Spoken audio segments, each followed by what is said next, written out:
জিয়ার শারীরিক অবস্থা স্থিতিশীল। নিয়মিত স্বাস্থ্য পরীক্ষা শেষে জানালেন ডাক্তার জাহিদ, বোর্ডের সিদ্ধান্তে চিকিৎসায় কিছুটা পরিবর্তন। রাজধানীতে সংক্রমণ বাড়লেও অপ্রস্তুত মহাখালীর ডিএনসিসি কোভিড হাসপাতাল। নির্দেশনা থাকলেও চালু হয়নি করোনা কর্নার।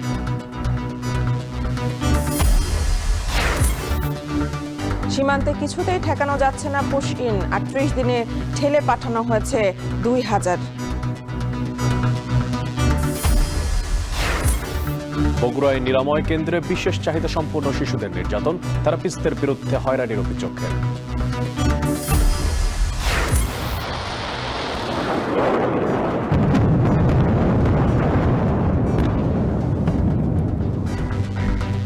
ইরানে হামলার বিষয়ে এখনো সিদ্ধান্ত নেয়নি যুক্তরাষ্ট্র, বললেন ট্রাম্প। নেতানিয়াহুকে অব্যাহত সমর্থন। শুক্রবার জাতিসংঘের জরুরি বৈঠক।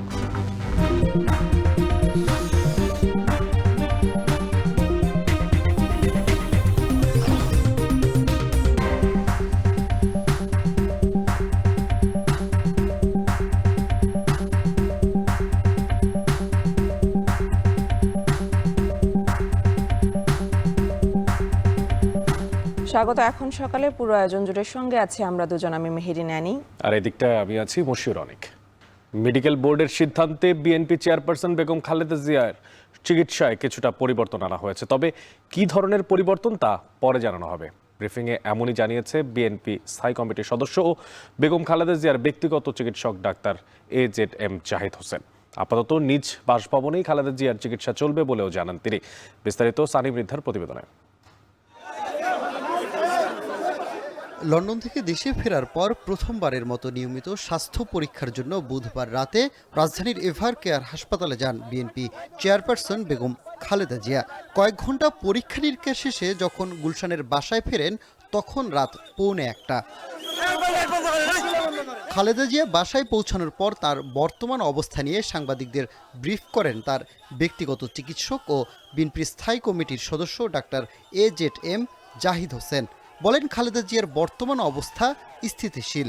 নিয়মিত রুটিন অনুযায়ী পরীক্ষা নিরীক্ষা করাতেই তাকে হাসপাতালে নেওয়া হয় বলেও জানান জাহিদ হোসেন। মেডিকেল বোর্ডের তত্ত্বাবধানে বাসায় ওনার সে চিকিৎসা চলবে এবং আলহামদুলিল্লাহ উনি আপনাদের সবার দোয়ায়, আল্লাহর অশেষ মেহেরবানিতে উনি কিছুক্ষণ আগে যে বাসায় এসেছেন আপনারা দেখেছেন, উনি মোটামুটি ওনার শারীরিক অবস্থা স্থিতিশীল। খালেদা জিয়ার বর্তমান পরিস্থিতি উল্লেখ করে তার ব্যক্তিগত চিকিৎসক আরও জানান, বিএনপি চেয়ারপারসনের চিকিৎসার ধরনে কিছুটা পরিবর্তন আনা হয়েছে, তবে কী ধরনের পরিবর্তন সেটি পরবর্তীতে জানিয়ে দেওয়া হবে। বিএনপির ভারপ্রাপ্ত চেয়ারম্যান তারেক রহমান সার্বক্ষণিক তার খোঁজ খবর রাখছেন বলেও জানান তিনি। বিদেশি চিকিৎসক প্রফেসর প্যাট্রিক কেনেডি এবং জেনিফার ক্রস ওনাদের পরামর্শক্রমে কিছু পরিবর্তন আনা হয়েছে এবং ওনার এই চিকিৎসার ব্যাপারে সার্বক্ষণিকভাবে বাংলাদেশ জাতীয়তাবাদী দলের ভারপ্রাপ্ত চেয়ারম্যান জনাব তারেক রহমান গতকালকে থেকেই ওনার চিকিৎসার ব্যাপারে সার্বক্ষণিক খোঁজ খবর নিচ্ছিলেন। গেল 6 মে লন্ডন থেকে চিকিৎসা শেষে দেশে ফেরেন বিএনপি চেয়ারপারসন বেগম খালেদা জিয়া। সানি মৃধা, এখন ঢাকা। 14 জুনের মধ্যে সব হাসপাতালে করোনা কর্নার চালুর নির্দেশনা দেওয়া হলেও মহাখালীর ডিএনসিসি ডেডিকেটেড কোভিড-19 হাসপাতাল ছাড়া বাকিগুলো অপ্রস্তুত। মুগদা মেডিকেল কলেজ হাসপাতালে করোনা কর্নারের জন্য এখনও স্থান নির্ধারিত হয়নি। অন্যদিকে ঢাকা উত্তর সিটির তুলনায় ঢাকা দক্ষিণ সিটিতে ডেঙ্গু আক্রান্ত ও মৃত্যুর হার বেশি। দক্ষিণের বাসিন্দারা বলছেন, দক্ষিণ সিটির অচলাবস্থায় গতি হারিয়েছে মশক নিধন কার্যক্রমও। আরও জানাচ্ছেন দেলোয়ার দুলন। চলতি বছরের মার্চ থেকে মে মাস পর্যন্ত প্রতি মাসে ডেঙ্গু বেড়েছে তার আগের মাসের চেয়ে দ্বিগুণ হারে, যা স্পষ্ট বার্তা দেয় বাড়ছে ডেঙ্গু আক্রান্তের হার। ঝুঁকি বাড়াচ্ছে করোনার নতুন ভ্যারিয়েন্টও। থেমে থেমে বৃষ্টি এবং বাতাসের আর্দ্রতার আধিক্য ডেঙ্গু পরিস্থিতিকে নাজুক করে তুলছে। উত্তরের তুলনায় ঢাকা দক্ষিণ সিটি কর্পোরেশন এলাকায় ডেঙ্গু আক্রান্ত মৃত্যুর হার বেশি। ঈদের ছুটিতে বাড়িতে গেছিলাম, ওইখানে যে আক্রান্ত হয়ে গেছে। সমস্ত শরীরে ব্যথা, এরপর রাতের বেলা কাঁপাইয়া জ্বর আসলো। জ্বর আসছিল, পরে ওষুধ খাওয়াইছি, কমছে জ্বর। কমার পরে আবার দেখি বমি করতে আসছে। বহির্বিভাগে বেড়েছে রোগীর চাপ, যাদের অধিকাংশই মৌসুমী রোগে ভুগছেন। ওষুধ খাওয়ার পর কিছুটা জ্বরটা কমছে, কিন্তু পায়ে ব্যথা চলে গেছে। 15-20 দিন থেকে আমার ঠান্ডা কাশি। বাবুর ঠান্ডা কাশি জ্বর 4 দিন ধরে ভর্তি আছি। এভাবে চলতে থাকলে আগামী জুলাই মাসের শেষ দিকে ডেঙ্গুতে আক্রান্তের সংখ্যা ব্যাপক হারে বৃদ্ধি পাওয়ার আশঙ্কা করছে বিশেষজ্ঞ চিকিৎসকেরা। তারা বলছেন ডেঙ্গু বিপজ্জনক হয়ে উঠছে। ডেঙ্গুর যে ক্লিনিক্যাল যে প্যাটার্ন, সেটা সাধারণত জ্বর দিয়ে শুরু হয় এবং উচ্চমাত্রার জ্বরই থাকে। তবে এটা খুব স্বল্পমেয়াদী হতে পারে, 1 দিন বা 2 দিন এরকম হতে পারে। এটা বুঝতে বুঝতেই তারপরে দেখা যায় যে ডেঙ্গু রোগীদের জ্বর কমে যায়, তখন অন্যান্য উপসর্গগুলি সামনে চলে আসে। চিকিৎসকরা বলছেন ডেঙ্গুর পরিবর্তন বিপজ্জনক। ব্যাক পেইন, প্রচণ্ড জ্বর, শরীরে র্যাশ ওঠা এগুলো আগে ডেঙ্গুর উপসর্গ ছিল।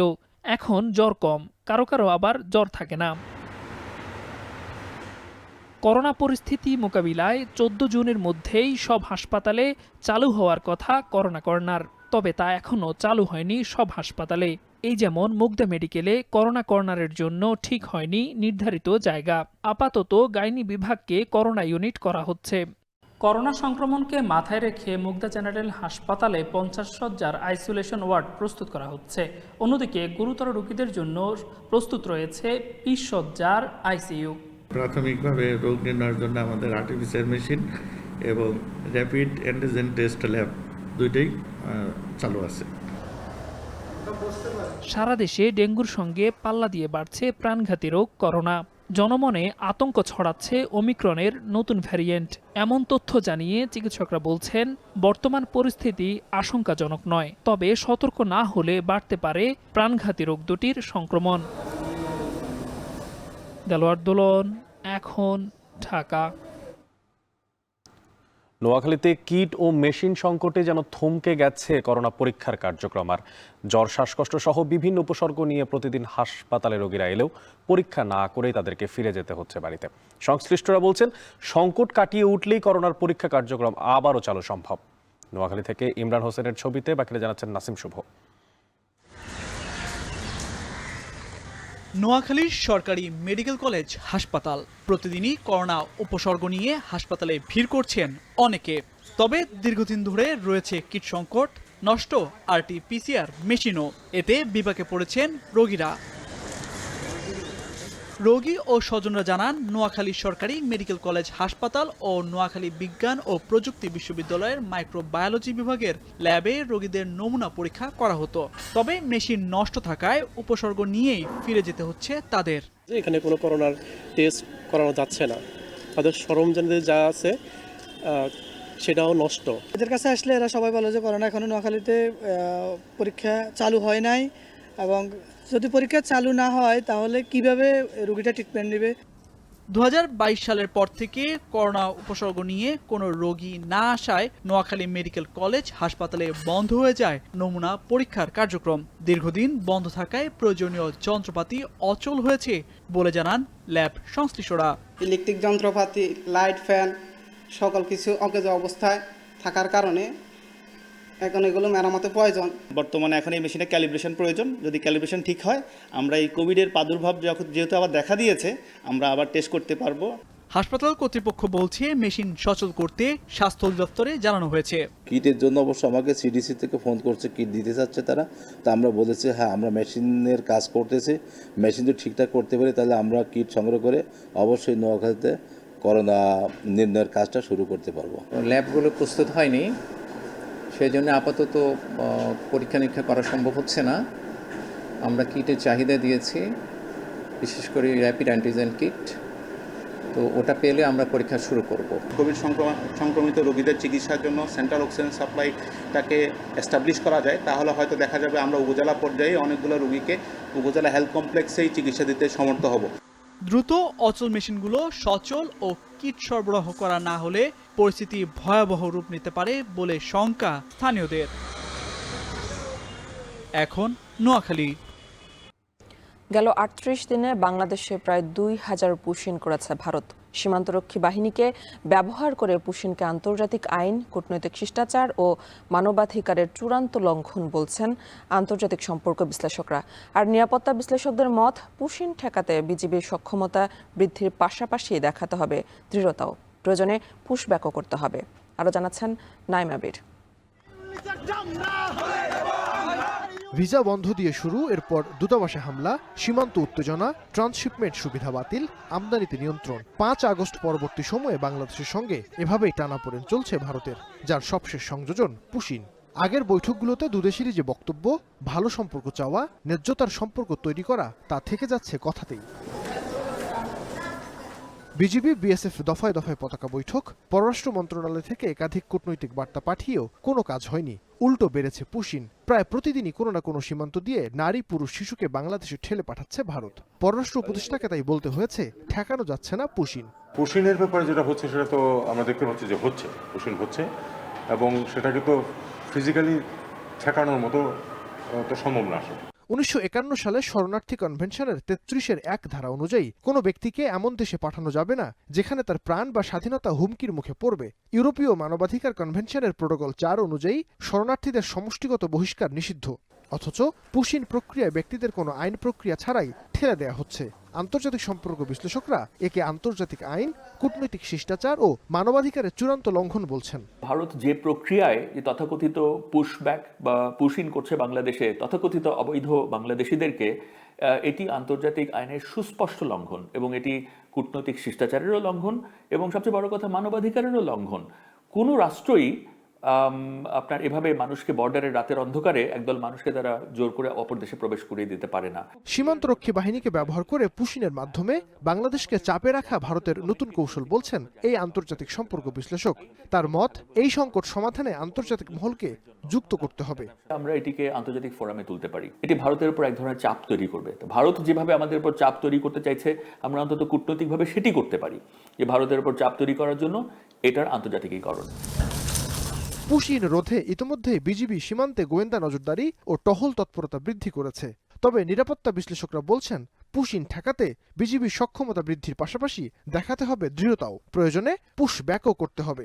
দৃঢ়তার সাথে তাদেরকে বলতে হবে যে কোনো অবস্থাতেই তোমরা এভাবে পুশ ইন করতে পারো না, এটা মানবতা বা আইন, আন্তর্জাতিক আইনে এটা অ্যালাউ করে না। শারীরিক ভাষা এবং দাপ্তরিক ভাষায় যদি কাজ না হয় তাহলে অবশ্যই তাদেরকে বিকল্প পন্থায় তাদেরকে আবার যখন পুশ ব্যাক করা হবে তখন তারা বুঝে যাবে যে এইভাবে আমরা সাকসেসফুল হতে পারবো না।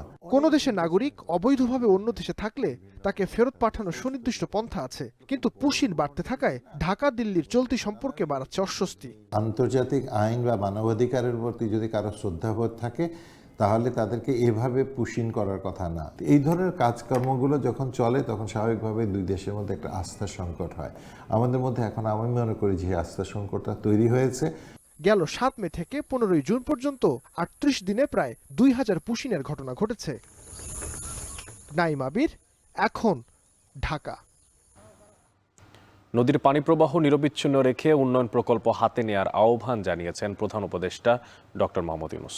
উন্নয়ন প্রকল্পে পানি বিশেষজ্ঞদের অন্তর্ভুক্ত করার পাশাপাশি একটি মাস্টার প্ল্যান তৈরির নির্দেশও দিয়েছেন তিনি। বুধবার রাষ্ট্রীয় ভবন, অতিথি ভবন যমুনায় টেকনাফ থেকে তেঁতুলিয়া সমন্বিত অর্থনৈতিক করিডোর উন্নয়ন প্রকল্প নিয়ে বৈঠক অনুষ্ঠিত হয়। আর এতে এশীয় উন্নয়ন ব্যাংকের কান্ট্রি ডিরেক্টর হুই ইউন জং ও অর্থনৈতিক সম্পর্ক বিভাগের কর্মকর্তাদের একটি দল প্রকল্পের বিস্তারিত রূপকল্প, কৌশল এবং বাস্তবায়ন প্রক্রিয়া উপস্থাপন করেন। এ সময় প্রধান উপদেষ্টা বলেন, কোনোভাবেই পানি প্রবাহকে বাধাগ্রস্ত করা যাবে না। এছাড়া উন্নয়ন প্রকল্প বাস্তবায়নের ক্ষেত্রে এই এলাকার জনসংখ্যা পরিস্থিতি বিবেচনায় রাখা প্রয়োজন বলেও মন্তব্য করেন তিনি। বলেন, শুধু সেতু নির্মাণ করলেই হবে না, এটি জনগণের জন্য বিপদ ডেকে আনছে কিনা সেটাও বিবেচনা করতে হবে। এ সময় আন্তর্জাতিক সংযোগকে গুরুত্ব দিয়ে তিনি বলেন, এই অঞ্চলে একটি ইনভেস্টমেন্ট হাব তৈরি করা হবে যা নেপাল, ভুটান সহ প্রতিবেশী দেশগুলোকে সংযুক্ত করবে।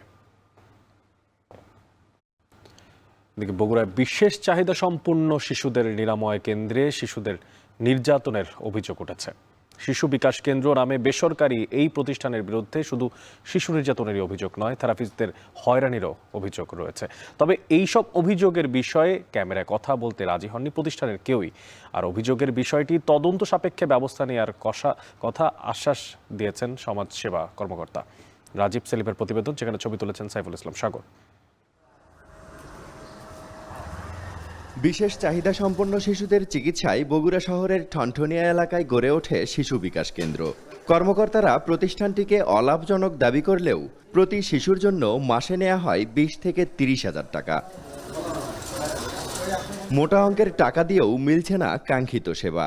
উল্টো বিশেষ চাহিদা সম্পন্ন শিশুদের মারধর, টাকা নিয়ে থেরাপি না দেয়া, এমনকি আবাসিকের শিশুদের খাবারের মান নিয়ে উঠেছে অভিযোগ। আমার বাচ্চার তো প্রায় জ্বর লাগেই থাকতো, আমার বাচ্চা চুলে হাত দিতে দিত না, কারণ ওরা চুল ধরে মারতো, আমার বাচ্চাকে চুল ধরে টানতো। এখানে আসে যদি আমার বাচ্চা চিকিৎসা না পায়, মারধর খায়, আবার আপনার মনে করেন যে টাকাও যাচ্ছে 6 মাসে 20,000 টাকা করে নিচ্ছে ওনারা। কেন? ওনারা অবশ্যই চিকিৎসা তো ঠিকভাবে করবে, না করে তো ওরা করতেছে না। একটা সময় যখন দেখলাম যে অনেক বাচ্চার গায়ে আঘাতের চিহ্ন আছে, আমার বাচ্চাও যাইতে অনেক সময় ভয় পাইতো। এই বিষয়টা যখন আমি সন্দিহান হয়ে পড়ি, তারপরে আমি ওখান থেকে চলে আসার চেষ্টা করি।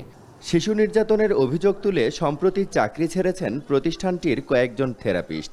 পাইপ দিয়ে এসে পাড়ায় ধরে পিটাইতো, মানে এটা আসলে দেখে আমার কিছু কিছু সময় আমার চোখ দিয়ে পানি চলে আসতো। এখন ওনাদের প্রতিষ্ঠানে আমি আছি, আমি তো না করতে পারি না। আমি অনেকবার না করছি, ভাই এইভাবে মারেন, এইভাবে মারেন, একটা দুর্ঘটনা ঘটে যাবে। তো উনি হাইসা হাইসা আমাকে বলতো যে থেরাপি দিতেছি। আমাকে উপর থেকে ফোন দিয়ে বলে দিত যে প্যারেন্টসরা যাচ্ছে, তুমি একটু তাদেরকে ম্যানেজ করো। কিন্তু আসলে আমার কাছে সে আঘাত পাই নাই। হ্যাঁ, দেখা যাচ্ছে যে আমাকে সেটা ম্যানেজ করতে হইতো, মানে মিথ্যা বলতে হইতো, সোজা কথা। অভিযোগের বাস্তবতা খুঁজতে গেলে থেমে যেতে হয় শিশু বিকাশ কেন্দ্রের দরজাতেই। জানানো হয় পরিচালকের অনুমতি ছাড়া প্রবেশ নিষেধ। পরে অনুমতি মিললেও ক্যামেরার সামনে কথা বলতে রাজি হননি পরিচালক। বিষয়টা হচ্ছে যে আমাদের এখানে কিছু অ্যাডভাইজার আছে, হ্যাঁ, তো তাদের সাথে আমি কথা বলার পর তারা আমাকে এতটুকু পারমিশন দিয়েছে যে তাদের সাথে আপনি কথা বলেন, তারা কি বলে তাদের কথা অ্যান্সার দেন। তাদের কাছ থেকে এখন আমি এই পারমিশন পাই নাই যে আমি ভিডিওতে কোনো কথা বলবো। এদিকে শিশু বিকাশ কেন্দ্রে নিয়োগ চুক্তিপত্রের বেড়াজালে বিভিন্নভাবে হয়রানির শিকার হয়েছেন থেরাপিস্টরা। কারো শিক্ষাগত যোগ্যতার মূল সনদ আটকে রেখেছেন, কাউকে পাঠানো হয়েছে উকিল নোটিশ, এমনকি কারো নামে দেয়া হয়েছে মিথ্যা মামলা।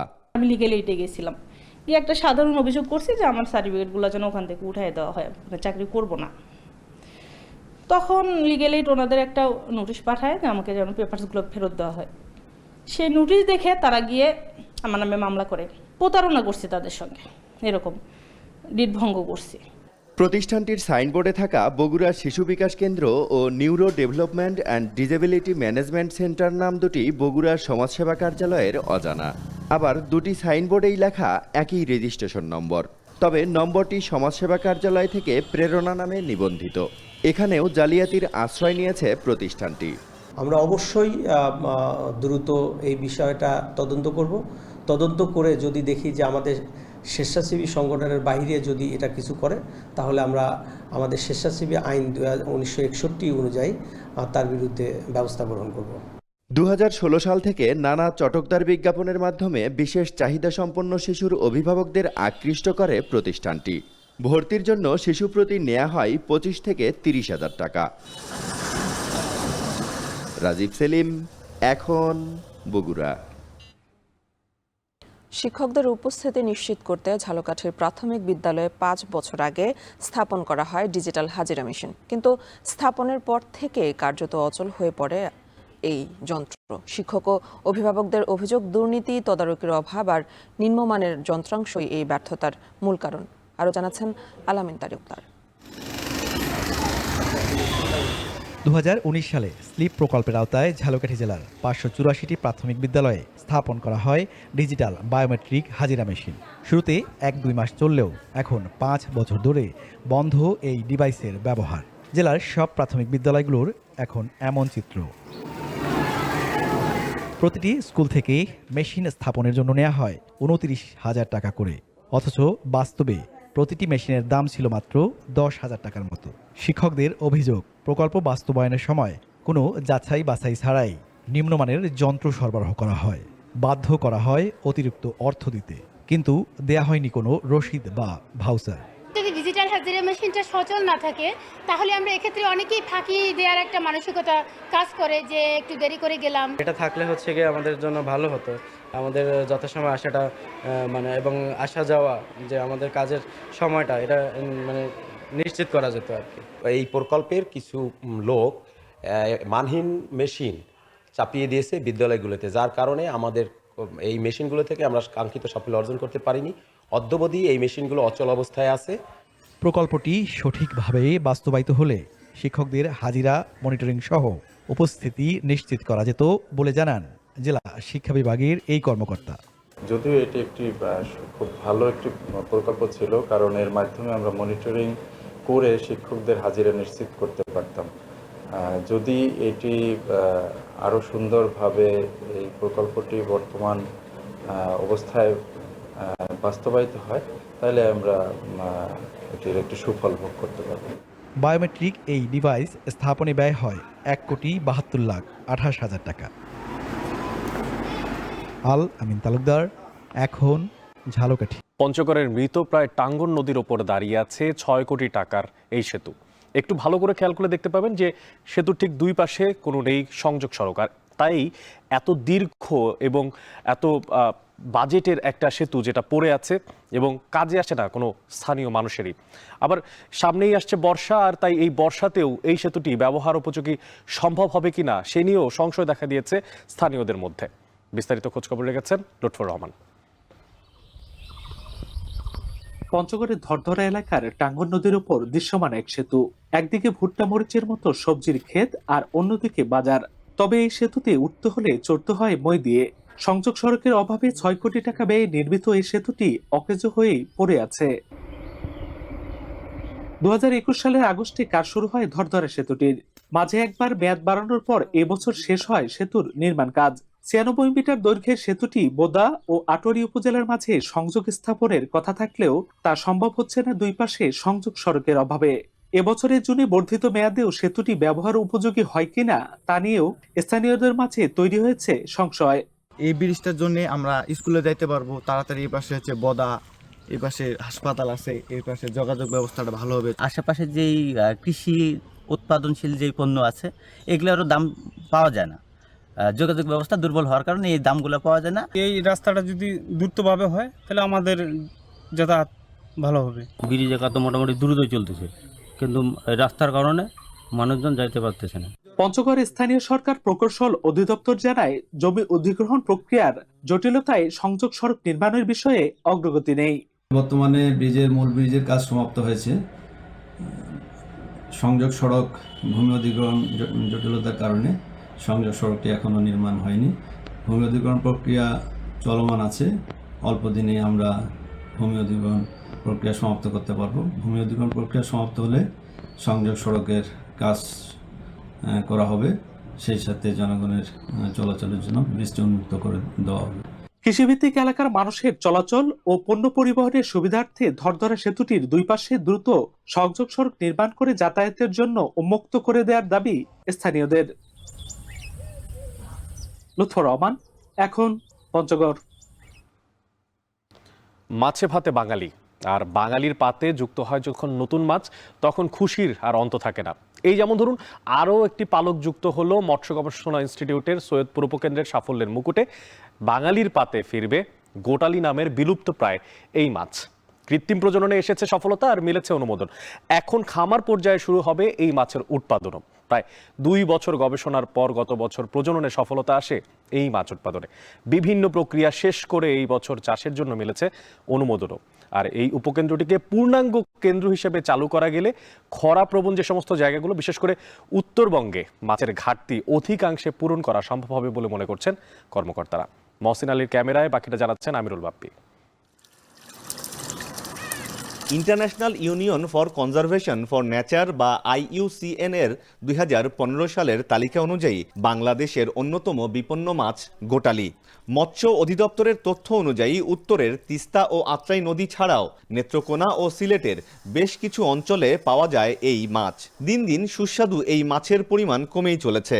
তবে আবারও বাঙালির খাবারের পাতে ফিরতে চলেছে গোটালি বা কালাবাটা মাছ। 2023 সালে তিস্তা নদী থেকে এই মাছ সংগ্রহ করে বাংলাদেশ মৎস্য গবেষণা ইনস্টিটিউটের সৈয়দপুর উপকেন্দ্র। প্রায় 2 বছর গবেষণার পর গত বছর কৃত্রিম প্রজননে আসে প্রাথমিক সফলতা। আরও কয়েকটি ধাপ পেরিয়ে এবছরের শুরুতে চাষাবাদের অনুমোদন দেয় বাংলাদেশ মৎস্য গবেষণা ইনস্টিটিউট। এখন চাষের জন্য পোনা তৈরি করছে উপকেন্দ্রটি। প্রধান বৈজ্ঞানিক কর্মকর্তা সহ 5 জন এই গবেষণায় সাফল্য অর্জন করেন।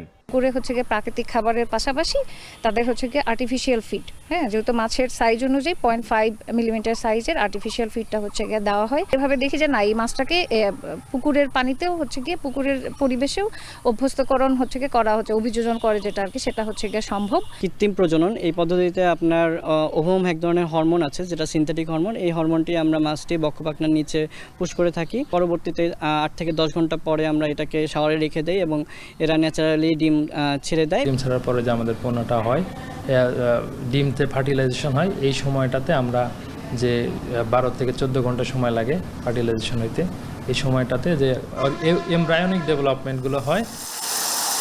গোটালি মাছ সহ সৈয়দপুর উপকেন্দ্রে কৃত্রিম প্রজননকৃত মোট মাছের সংখ্যা দাঁড়ালো 12-তে। 2006 সালে উপকেন্দ্রটির প্রতিষ্ঠার পর 2016 সালে প্রথম ট্যাংরা মাছের কৃত্রিম প্রজননে সক্ষম হন বিজ্ঞানীরা। এদিকে কৃত্রিম প্রজননকৃত 11 ধরনের মাছের মধ্যে বেশ কিছু মাঠ পর্যায়ে চাষের সফলতাও অর্জন করেছেন বিজ্ঞানীরা। বিশেষ করে ট্যাংরার পাশাপাশি বৈরালি মাছের চাষ হচ্ছে সবচেয়ে বেশি। আমরা নদী থেকে যে মাছটা আনি, এনে হচ্ছে আমরা ফার্স্টে হচ্ছে অক্সিজেনেশনের মাধ্যমে মাছটা আনি, এনে আমরা পুকুরে যখন ছাড়ি সেটা নদীর পানির সাথে পুকুরের পানি কন্ডিশনিং করে মাছটা ছেড়ে দিই। ছেড়ে দেওয়ার পর আমরা হচ্ছে প্রতিদিন হচ্ছে 2 বার করে মাছকে খাবার প্রয়োগ করি, স্বাস্থ্য পরীক্ষা করে সেই অনুযায়ী আমরা 15 ডেজ পর পর খাবারটা অ্যাডজাস্ট করি তার বডি ওয়েটের সাথে। সারা দেশে মাছের চাহিদার যে ঘাটতি তার 13% রংপুর বিভাগে। সেই ঘাটতি পূরণে গবেষণা করে যাচ্ছে সৈয়দপুর উপকেন্দ্র। তবে খরাপ্রবণ এই অঞ্চলে মাছের পর্যাপ্ততা নিশ্চিত করতে হলে উপকেন্দ্রটিকে পূর্ণাঙ্গ কেন্দ্রে উন্নীত করা খুবই জরুরি বলছেন কর্মকর্তারা। আর সৈয়দপুরকে পূর্ণাঙ্গ কেন্দ্রে রূপান্তরের প্রস্তাব পরিকল্পনা কমিশনে দেয়া হয়েছে বলছেন বাংলাদেশ মৎস্য গবেষণা ইনস্টিটিউটের মহাপরিচালক। আমরা একটা ডিপিপি অলরেডি রেডি করছি, আমাদের সচিব মহোদয় স্যার এই জায়গায় আসছিল। আমরা একটা আয়রন ট্রিটমেন্ট প্ল্যান কিন্তু ওই প্রকল্পে ধরে দিছি। যদি ইনশাল্লাহ ওই প্রকল্পটা পাস হয় তাহলে আমরা একটা আয়রন ট্রিটমেন্ট প্ল্যান করে আরও অন্য মাছের যে মানে আয়রন মুক্ত করে আমরা ব্রিডিং করাইতে সক্ষম হব। যে রংপুর বিভাগ, এই রংপুর বিভাগে কিন্তু মৎস্য গবেষণা একটি প্রতিষ্ঠানই, এটা যা সৈয়দপুরে অবস্থিত। এই বিশাল যে আমাদের আয়তন, যেটা মানে খরাপ্রবণ এলাকা, ড্রাউট-প্রন এরিয়া, এই এরিয়াতে গবেষণা করতে হলে অবশ্যই একটি কেন্দ্র অতি জরুরি। আমরা যতটুকু অ্যাভারেজ মানে কনজিউম করি, দেখা যায় যে সৈয়দপুরে তার চেয়ে কম হয়, প্রায় 13% ডেফিসিট আছে। উপকেন্দ্রটিকে কেন্দ্রে রূপান্তর করার জন্য একটা প্রস্তাবনা দিয়েছিলাম। ভবিষ্যতে আমরা এটা চেষ্টা করব যাতে উত্তরবঙ্গের, স্পেশালি উত্তরবঙ্গের মাছগুলো নিয়ে গবেষণা করার জন্য যদি উপকেন্দ্রটাকে কেন্দ্রে রূপান্তর করা যায়। IUCN এর তথ্য মতে বাংলাদেশে 261টি মিঠা পানির মাছের মধ্যে 64টি মাছ রেড জোনে আছে। এর মধ্যে এখন পর্যন্ত গোটালি মাছ সহ 40টি মাছের কৃত্রিম প্রজনন করেছে বাংলাদেশ মৎস্য গবেষণা ইনস্টিটিউট। আমিরুল বাপ্পি, এখন সৈয়দপুর। ময়মনসিংহে বৈরী আবহাওয়ায় ক্ষতিগ্রস্ত হয়েছে কৃষকের সবজি, তাই চাহিদার তুলনায় সরবরাহ কম। এদিকে পটুয়াখালীর কলাপাড়াতে সবজির উৎপাদন ভালো থাকায় বাজারে সরবরাহ স্বাভাবিক। এ নিয়ে আরও জানাতে ময়মনসিংহে নগরীর মেছুয়া বাজার থেকে ইমতিয়াজ আহমেদ ও কলাপাড়ার পাইকারি বাজার থেকে যুক্ত হচ্ছেন জসিম পারভেজ। প্রথমে চলে যাবে ময়মনসিংহে ইমতিয়াজের কাছে। ইমতিয়াজ, আপনি জানাবেন কোন কোন সবজির দাম কতটা বেড়েছে?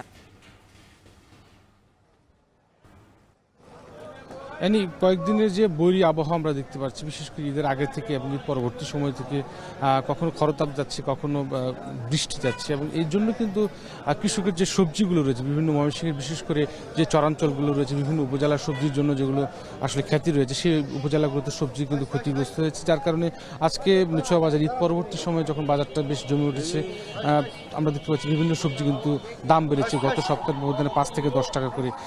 এই কাকরলি আমরা ঈদের আগে যেটা দেখতে পেয়েছিলাম 40 টাকা করে বিক্রি হয়েছে কেজি সর্বোচ্চ পাইকারিতে, এবং আজকে 10 টাকা বেড়ে 50 টাকা কেজি বিক্রি হচ্ছে। এবং ঢেঁড়স গত 4-5 দিন আগেও 10 থেকে 12 টাকা কেজি পাইকারিতে দাম ছিল, এটি এক লাফে 10 থেকে 12 টাকা আরও বেড়েছে, 26 টাকা কেজি পাইকারি বিক্রি হচ্ছে। এবং চিচিঙ্গা যেগুলো দেখতে পাচ্ছি আমরা, এই চিচিঙ্গা কিন্তু বিক্রি হচ্ছে 35 থেকে 40 টাকা করে পাইকারি কেজি, যেটি আবার একটু মান কম যেগুলো সেগুলো আবার 30 টাকা, তার মানে 30-35 টাকার মধ্যে রয়েছে। এবং আমরা আরও কাঁকরোলের সরবরাহ দেখতে পাচ্ছি, বিশেষ করে কাঁকরোল, চিচিঙ্গা এগুলোর সরবরাহ আজকে সবচেয়ে বেশি। অন্যান্য যে সবজিগুলো রয়েছে সেগুলোর সরবরাহগুলো অনেকটা কম, এবং আমরা সেই সাথে শশা দেখতে পাচ্ছি, শশা বিক্রি হচ্ছে 35 টাকা করে পাইকারিতে, এবং দেশি জাতের যে করলাগুলো রয়েছে সেই করলাগুলো বিক্রি হচ্ছে গত সপ্তাহ থেকে আরও 10 টাকা বেশি, 50 থেকে 55 টাকা পর্যন্ত করলা বিক্রি হচ্ছে। এবং বিভিন্ন শাক রয়েছে, পুঁই শাক, লাল শাক, সেগুলো 20 টাকা 30 টাকা করে কেজি আমরা বিক্রি করতে দেখছি। সব মিলে আজকে যেটা দেখতে পেরেছি যে আমরা আজকে খুব ভোর থেকে যেহেতু এই হাটটি জমে, এবং এই হাটটি পাইকারদের জন্য, বিশেষ করে যারা শহরের যে অন্যান্য যে ছোট ছোট বাজারগুলো রয়েছে সেখান থেকে পাইকাররা এসে এখান থেকে সবজি কিনে নিয়ে যায়। সব মিলিয়ে আজকে যেহেতু পাইকারি বাজারে দামটা বেড়েছে, খুচরা বাজারে কিন্তু এই দামের প্রভাবটা পড়বে। সব মিলিয়ে এই ছিল অ্যানিমাল শুরু থেকে সবজির বাজারের পাইকারি দরদামের সর্বশেষ খবর আমার কাছে। সবজির বাজারে আরও খবর জানতে এবার চলে যাব পটুয়াখালী জসিমের কাছে। জসিম, আপনি জানাবেন সবজির সরবরাহ ও দরদাম কেমন?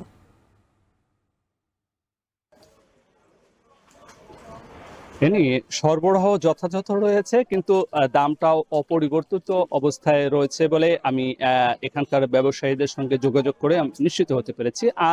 এখন যে পটুয়াখালী শহরের একমাত্র বাদঘাট পাইকারি যে এই সবজি বাজার, এখানে আজ ঝিঙা পাইকারি কেজি হিসেবে বিক্রি হচ্ছে 30 থেকে 35 টাকা প্রতি কেজি। এছাড়া পটল বিক্রি হচ্ছে 15 থেকে 16 টাকা। এছাড়া কাঁকরোল বিক্রি হচ্ছে 50 টাকা কেজি দরে। এছাড়া রেখা তরকারি 25 থেকে 30 টাকা বিক্রি হচ্ছে। পেঁপে বিক্রি হচ্ছে 20 টাকা কেজি। এছাড়া কুমড়ো, মিষ্টি কুমড়ো, সেগুলো বিক্রি হচ্ছে 20 টাকা প্রতি কেজি। এছাড়া করলা যে বিক্রি হচ্ছে 50 টাকা কেজি। এছাড়া যে গাড়ি তরকারি সেগুলো বিক্রি হচ্ছে 40 টাকা কেজি। এছাড়া মিনা তরকারি রয়েছে, সেই মিনা তরকারি বিক্রি হচ্ছে 20 টাকা কেজি। এছাড়া যে কাঁচা মরিচ রয়েছে, সে কাঁচা মরিচ 20 টাকা থেকে 50 টাকা কেজি দরে বেচা বিক্রি হচ্ছে প্রকার ভেদে। এখানকার যে ব্যবসায়ীরা রয়েছে তারা বলছে যে কোরবানির পর থেকে যে সবজির সরবরাহ রয়েছে সেটি যথাযথ থাকায় দামটা অপরিবর্তিত রয়েছে, এখনো বাড়েনি এমনটি নিশ্চিত করেছে। বর্ষা স্নাত পরিবেশের মধ্যে এখানে ক্রেতা এবং পাইকারদের উপস্থিতি কম থাকলেও বেলা যতই বাড়বে এখানে ক্রেতার সংখ্যা আরো বাড়বে এমনটি নিশ্চিত করেছে, এবং বাণিজ্যিকভাবে গতিশীল রয়েছে এই পাইকারি সবজি বাজার। এই ছিল আমার কাছে সবশেষ। ময়মনসিংহ ও পটুয়াখালী সবজির বাজার নিয়ে জানাচ্ছিলেন সহকর্মীরা। এবার ইরান ইসরায়েল সাম্প্রতিক সংঘাত প্রসঙ্গ। বুধবার রাতেও থেমে নেই ইরান ইসরায়েল হামলা, পাল্টাপাল্টি হামলা। ইসরায়েলকে লক্ষ্য করে ক্ষেপণাস্ত্র ছুড়েছে তেহরান, যদিও ইরানের পাঠানো এসব ক্ষেপণাস্ত্র ভূপাতিতের দাবি করছে তেল আবিব। অপরদিকে ইরানের নিরাপত্তা সংস্থায় হামলার দাবি করছে ইসরায়েল। এছাড়াও দেশটির খারাজ ও পেয়াম বিমানবন্দরের কাছে বিস্ফোরণের শব্দ শোনা যায়। এই পরিস্থিতিতে ইরান ও ইসরায়েলকে জরুরি ভিত্তিতে যুদ্ধবিরতির আহ্বান জানিয়েছেন জাতিসংঘ মহাসচিব আন্তোনিও গুতেরেস। বুধবার এক বিবৃতিতে বিষয়টি নিশ্চিত করেন তার মুখপাত্র স্টেফেন দুজারেক। এছাড়াও রাশিয়া, ইরান, পাকিস্তান ও চীনের অনুরোধে শুক্রবার ইরান ইসরায়েল ইস্যুতে জাতিসংঘের নিরাপত্তা পরিষদের বিশেষ অধিবেশন হওয়ার কথা রয়েছে। এদিকে দুপক্ষকেই সংঘাত বন্ধের আহ্বান জানিয়েছেন রুশ প্রেসিডেন্ট ভ্লাদিমির পুতিন।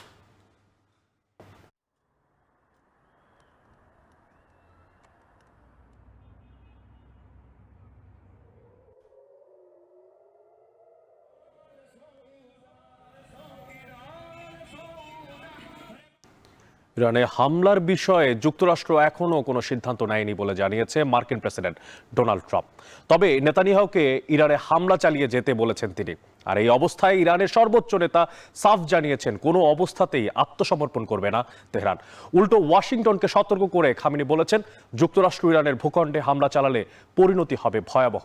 এদিকে ইরানের বর্তমান শাসন ব্যবস্থার উপর সর্বাত্মক শক্তি দিয়ে আক্রমণ অব্যাহত রাখার দাবি করছে নেতানিয়াহু।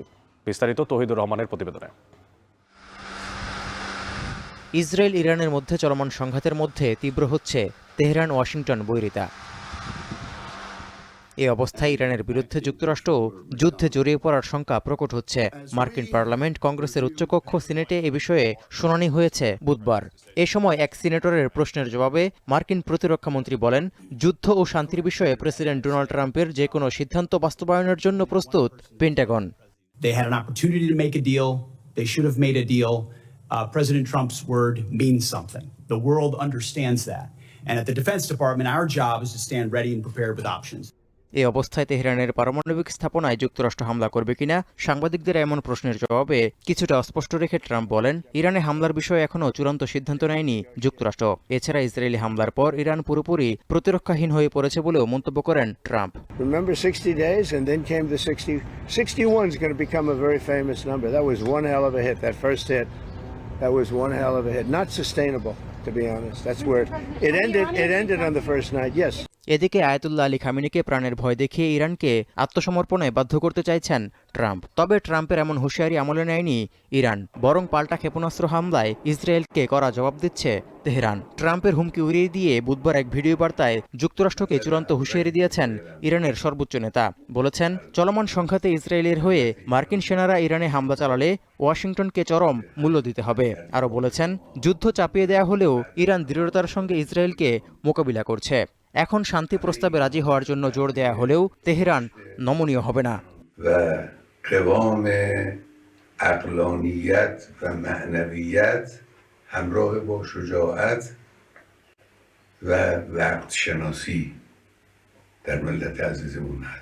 এর আগে মঙ্গলবার মার্কিন প্রেসিডেন্ট দাবি করেছিলেন ইরানের আকাশসীমা যুক্তরাষ্ট্রের দখলে, কিন্তু অপারেশন ট্রু প্রমিসের ১১তম ধাপে বুধবার ভোররাতে আবারও অত্যাধুনিক হাইপারসনিক ফাত্তা মিসাইল দিয়ে ইসরায়েলি ভূখণ্ডে হামলা চালাচ্ছে ইরান।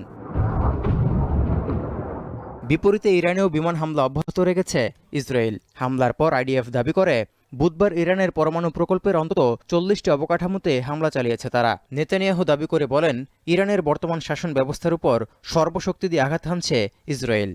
אזרחי ישראל היקרים, אנחנו ביום השישי של מבצע עם כלבי. אנחנו יצאנו למבצע הזה כדי להסיר שני איומים קיומיים על מדינת ישראל. এদিকে ইসরায়েলি হামলার জেরে স্থানীয়দের পাশাপাশি ইরান ছাড়তে শুরু করেছেন ভিনদেশি নাগরিকরা। বিমান ব্যবস্থা বন্ধ থাকার কারণে ভোগান্তিতে পড়তে হচ্ছে তাদের। ইসরায়েল ছাড়তে প্রস্তুত মার্কিনরাও। এছাড়া সংঘাত তীব্র আকার ধারণ করায় বিমান বাহিনীর রণতরী নিমিজ্জের পর এবার মধ্যপ্রাচ্যে আরও বোমারু বিমান মোতায়েন করেছে ইসরায়েলের ঘনিষ্ঠ মিত্র যুক্তরাষ্ট্র। এরই মধ্যে ড্রোন ও ক্ষেপণাস্ত্র গুলি করে ভূপাতিত করতে সক্ষম F-16, F-22 এবং F-35 সহ বিভিন্ন যুদ্ধবিমান মোতায়েন করেছে মার্কিন সেনাবাহিনী। পাশাপাশি ইউরোপের ঘাঁটিতে রাখা হয়েছে ৩০টির বেশি যুদ্ধবিমান। তৌহিদুর রহমান, এখন বিশ্ব। আয়াতুল্লাহ আলী খামেনি মুসলিম বিশ্বের অন্যতম প্রভাবশালী এই ধর্মীয় নেতা নিজের বিচক্ষণতা দিয়ে নিরন্তর চেষ্টা করে যাচ্ছেন ইসলামী প্রজাতন্ত্রকে ইহুদি ভূখণ্ডের আগ্রাসন থেকে রক্ষার। কিন্তু ইসরায়েলের হামলায় এরই মধ্যে তিনি হারিয়েছেন বিশ্বস্ত আর ঘনিষ্ঠ অনেক কর্মকর্তাকে। বার্তা সংস্থা রয়টার্সের বিশ্লেষণ বলছে, তার লক্ষণরেখা দুর্বল হয়ে গেলেও ইসলামী প্রজাতন্ত্র রক্ষায় খামেনি চেষ্টা করবেন শেষ সময় পর্যন্ত। আরও জানাচ্ছেন ঈশিতা ব্রহ্ম। ইসলামিক প্রজাতন্ত্র ইরানের ৮৬ বছর বয়সী সর্বোচ্চ ধর্মীয় নেতা আয়াতুল্লাহ আলী খামেনি ধীরে ধীরে পরিণত হচ্ছেন একাকী এক চরিত্রে। তার চারপাশে গুরুত্বপূর্ণ পদে আসীন থাকা বেশ কয়েকজন সামরিক আর নিরাপত্তা উপদেষ্টাদের প্রাণ গেছে ইসরায়েলের হামলায়। অভ্যন্তরীণভাবে খামেনির চারপাশে তৈরি হয়েছে শূন্যতা, বাড়ছে কৌশলগত অনেক ভুলের ঝুঁকি। বার্তা সংস্থা রয়টার্স বলছে, এমন আশঙ্কা প্রকাশ করেছেন খোদ খামেনির নীতি নির্ধারণী পর্যায়ের কর্মকর্তারা। সবসময় খামেনির বৈঠকে উপস্থিত থাকা এক সূত্র বলছে, বর্তমান সময়ে প্রতিরক্ষা আর অভ্যন্তরীণ স্থিতিশীলতা রক্ষার ইস্যুতে যে কোনো সিদ্ধান্ত পুরো প্রজাতন্ত্রকে ফেলতে পারে হুমকিতে। ইসরায়েলের হামলায় গেল শুক্রবার থেকে এখন পর্যন্ত জ্যেষ্ঠ অনেক সামরিক কমান্ডারের প্রাণ গেছে। এর মধ্যে রয়েছে সামরিক বাহিনীর বিশেষ শাখা ইসলামিক রেভলিউশনারি গার্ড কর্পসের কমান্ডার হোসেইন সালামি, যিনি খামেনির প্রধান উপদেষ্টা ছিলেন, বিমান বাহিনীর প্রধান আমির আলী হাজি জেদাহ, যিনি ব্যালিস্টিক মিসাইল প্রকল্পের নেতৃত্ব দিতেন, ছিলেন স্পাই মাস্টার মোহাম্মদ কাজেমি। তুখোর এই কর্মকর্তারা আয়াতুল্লাহ আলী খামেনির ঘনিষ্ঠ ছিলেন। গার্ড কমান্ডার, ধর্মযাজক আর রাজনীতিবিদ মিলিয়ে ১৫ থেকে ২০ জনের একটি দল ছিল, যারা সব সময় আয়াতুল্লাহ আলী খামেনির ডাকা বৈঠকে অংশ নিতেন। হারানো সদস্যদের বাদ দিয়ে বাকিরা বৈঠকে বসেই টের পান দেশের হয়ে গুরুত্বপূর্ণ সিদ্ধান্ত নেওয়া উপদেষ্টাদের সংখ্যা কত কম। খামেনির ঘনিষ্ঠ কর্মকর্তারা জীবনের শেষ সময় পর্যন্ত তার প্রতি অনুগত থেকে গেছেন। 1979 সালে ইসলামী বিপ্লবের আগে খামেনি কারাগারে ছিলেন। 1989 সালে সর্বোচ্চ ধর্মীয় নেতা হওয়ার আগে তার উপর বোমা হামলাও হয়। এরপর থেকেই ইরানে ইসলামী প্রজাতন্ত্রের শাসন নিষ্ঠার সঙ্গে চালিয়ে যাচ্ছেন তিনি, কিন্তু পশ্চিমাদের কাছে হয়েছেন চক্ষুশূল। ইরানের সরকার ব্যবস্থায় সশস্ত্র বাহিনীকে নির্দেশনা দেয়া, যুদ্ধ ঘোষণা করা, এমনকি কমান্ডার কিংবা বিচারকদের বহিষ্কার করার মতো সর্বোচ্চ ক্ষমতা তার হাতে। তবে যে কোনো গুরুত্বপূর্ণ ইস্যুতে চূড়ান্ত সিদ্ধান্ত নেয়ার আগে ঘনিষ্ঠদের মতামত আর পরামর্শকে গুরুত্ব দেন তিনি। ওয়াশিংটনে মিডল ইস্ট ইনস্টিটিউট বলছে, বিচক্ষণ খামেনি বরাবরই সিদ্ধান্ত নেয়ার বিষয়ে অনেক সাবধানতা অবলম্বন করেন, যে কারণে এত দীর্ঘ সময় ধরে তিনি ইরানের সর্বোচ্চ ধর্মীয় নেতা। বার্তা সংস্থা রয়টার্সের বিশ্লেষণ বলছে, আশপাশে ঘনিষ্ঠ মিত্ররা না থাকলেও সর্বোচ্চ ধর্মীয় নেতা এখন সব দিক থেকে একটা বিষয় নিয়েই গবেষণা করছে: ইসলামী প্রজাতন্ত্রকে রক্ষা। ঈশিতা ব্রহ্ম, এখন বিশ্ব। এ যেন একই আয়নার এপাশে ওপাশে দুজন ভিন্ন মানুষ। একটু ব্যাখ্যা করে বলি, ইরান ইসরায়েলের যে চলমান সংঘাত, তাতে করে তীব্র আকার ধারণ করার মধ্যেই বারবার ভোল পাল্টাচ্ছেন মার্কিন প্রেসিডেন্ট ডোনাল্ড ট্রাম্প ও তার প্রশাসন। আর এই অবস্থায় যুক্তরাষ্ট্র শেষ পর্যন্ত ইরানের বিরুদ্ধে সরাসরি যুদ্ধে লিপ্ত হবে কিনা তা নিয়ে রয়েছে নানা মহলে নানা প্রশ্ন। তবে চলমান এই সংঘাতে কৃতিত্ব নেওয়ার জন্য হলেও যুক্তরাষ্ট্র এতে জড়িয়ে পড়তে পারে বলে মনে করছেন বিশ্লেষকরা। সহকর্মী তৌহিদুর রহমানের একটা প্রতিবেদন রয়েছে আমাদের কাছে, দেখে নেব সেটি। সময় যতই গড়াচ্ছে ততই তীব্র হচ্ছে ইসরায়েল ইরান আক্রমণ ও পাল্টা আক্রমণের তীব্রতা। এমন সংকটময় পরিস্থিতির মধ্যেও মিশ্র বার্তা দিচ্ছেন মার্কিন প্রেসিডেন্ট ডোনাল্ড ট্রাম্প ও তার প্রশাসন। শুরুটা হয় 12 জন থেকেই। ওই দিন ট্রুথ সোশ্যালে দেয়া এক পোস্টে ট্রাম্প জোর দিয়ে বলেন, পারমাণবিক কর্মসূচি ইস্যুতে ইরানের সঙ্গে কূটনৈতিক সমাধানে প্রতিশ্রুতিবদ্ধ ওয়াশিংটন। কিন্তু এর 14 ঘন্টা পর 13 জন গভীর রাতে ইরানের ভূখণ্ডে অতর্কিত হামলা শুরু করে ইসরায়েল। পরে আরেক পোস্টে ট্রাম্প জানান, চুক্তিতে পৌঁছানোর জন্য ইরানকে যে 60 দিনের সময় বেঁধে দেওয়া হয়েছিল সেই সময়সীমা পেরিয়ে গেছে।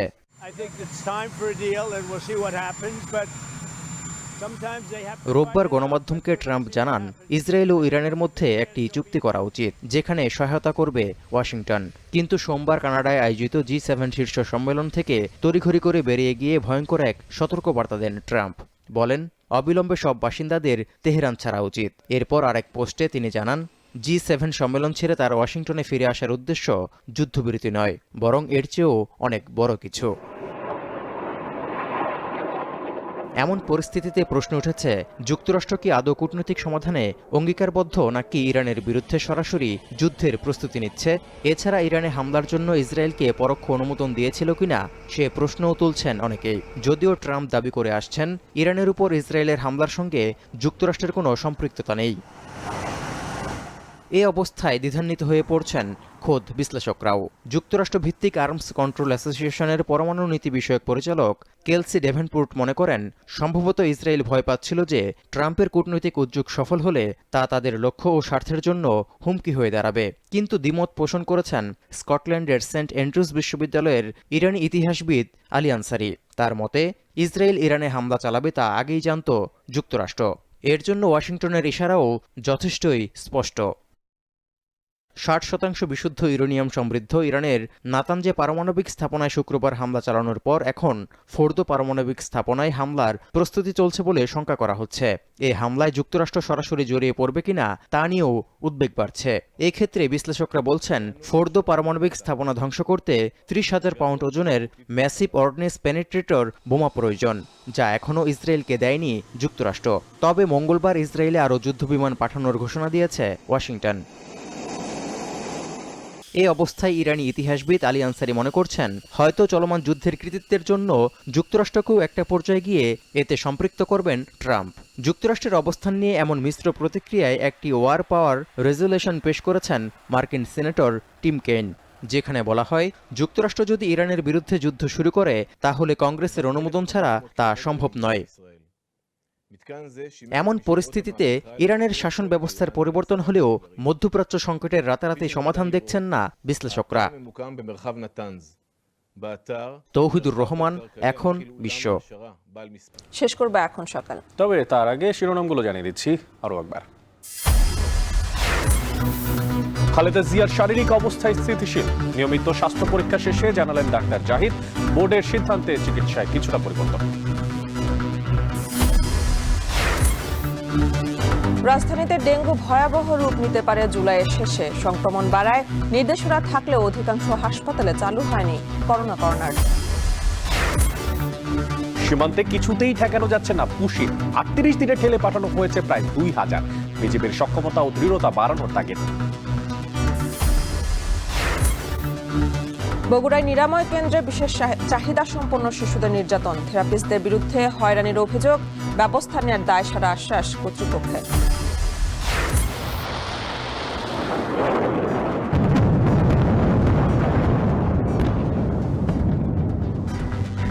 ইরানে হামলার বিষয়ে এখনো সিদ্ধান্ত নেয়নি যুক্তরাষ্ট্র, বললেন ট্রাম্প। নেতানিয়াহুকে অব্যাহত সমর্থন, শুক্রবার জাতিসংঘের জরুরি বৈঠক।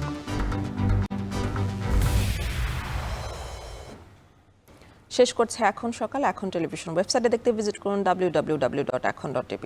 এছাড়া এখন টেলিভিশন ফেসবুকে দেখতে হলে ভিজিট করুন facebook.com/tv.ekhon এবং ইউটিউবে এখন টেলিভিশন দেখতে হলে ভিজিট করুন youtube.com/c/ekhon tv।